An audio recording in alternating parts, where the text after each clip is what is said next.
श्रीमन्नारायण, राधे राधे। कैसे हैं आप सब। आज श्रीमद् भगवत गीता के 16वें अध्याय का महात्म्य सुनाते हैं। ये महात्म्य भगवान महादेव माता पार्वती को सुना रहे हैं। श्री महादेव जी कहते हैं, पार्वती, अब मैं गीता के 16वें अध्याय का महात्म्य बतलाऊंगा। बहुत ध्यान देकर सुनो। गुजरात में सौराष्ट्र नामक एक नगर है। वहाँ खड्गबाहु नाम के राजा राज्य करते थे, जो दूसरे इंद्र के समान प्रतापी थे। उनके एक हाथी था जो मद बहाया करता था और सदा मद से उन्मत्त रहता था। उस हाथी का नाम अरिमर्दन था।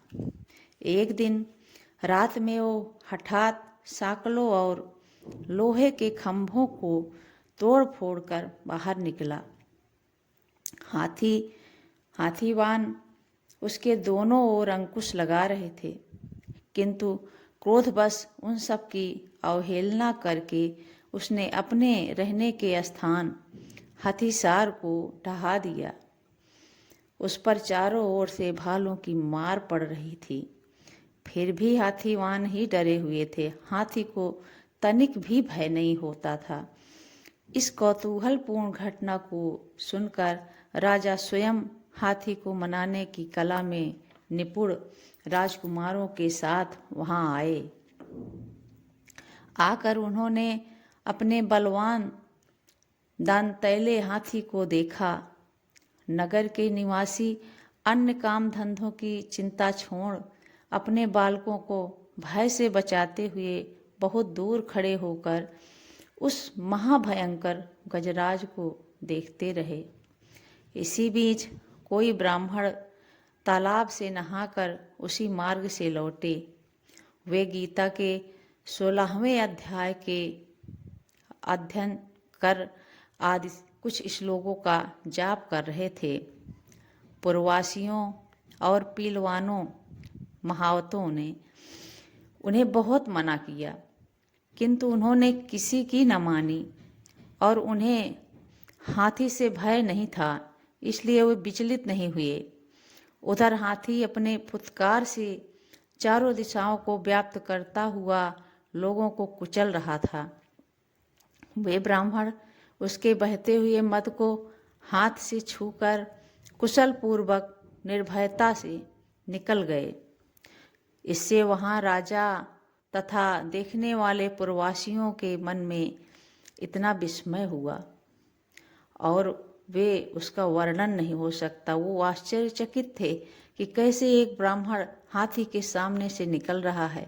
उसे हाथी ने कुछ नहीं किया। राजा के नेत्र चकित हो उठे। सब लोग ऐसे चकित होकर देख रहे थे उस ब्राह्मण को।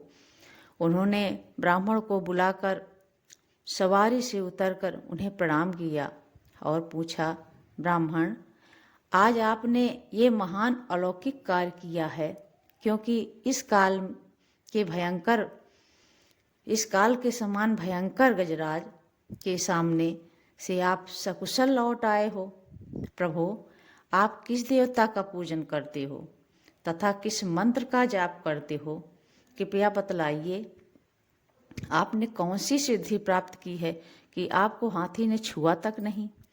ब्राह्मण ने कहा, राजन, मैं प्रतिदिन गीता के 16वें अध्याय के कुछ श्लोकों का जप किया करता हूँ। इसी से ये सारी सिद्धियाँ प्राप्त हुई हैं। महादेव जी कहते हैं, तब हाथी का कौतूहल देखने की इच्छा छोड़ कर राजा ब्राह्मण देवता के साथ हो लिए अपने महल में आए और वहाँ शुभ मुहूर्त देखकर 1,00,000 स्वर्ण मुद्राओं की दक्षिणा दे उन्होंने ब्राह्मण को संतुष्ट किया और उनसे गीता मंत्र की दीक्षा ली। गीता के 16वें अध्याय के अध्ययन से कुछ श्लोकों का अभ्यास कर लेने के बाद उनके मन में हाथी को छोड़कर उसके कौतुक देखने की इच्छा जागृत हुई।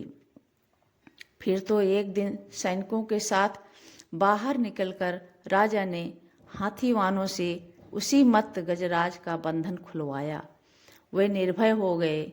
राजा के सुख विलास के प्रति आदर का भाव नहीं रहा। वे अपना जीवन तृणवत समझकर हाथी के सामने चले गए। साहसी मनुष्यों में अग्रगण राजा खड्गबाहु मंत्र पर विश्वास करके हाथी के समीप गए और मद की अनवरत धारा बहते हुए उसके गंडक स्थल को हाथी के गंडक स्थल को अपने हाथ से छूकर सकुशल लौट आए।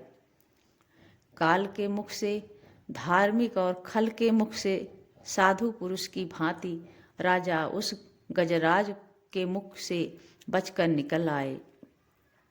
नगर में आने पर उन्होंने अपने राजकुमार को राज्य पर राज्याभिषेक कर दिया और स्वयं गीता के 16वें अध्याय का पाठ करके परम गति को प्राप्त हुए। भगवान महादेव ने इस 16वें अध्याय का महात्म्य माता पार्वती को सुनाया। इस तरह 16वें अध्याय का बहुत बड़ा महात्म्य है। 16वें अध्याय का आधा श्लोक भी कोई जप ले तो उसे परम गति की प्राप्ति होती है। श्रीमन नारायण। राधे राधे। हरे कृष्णा।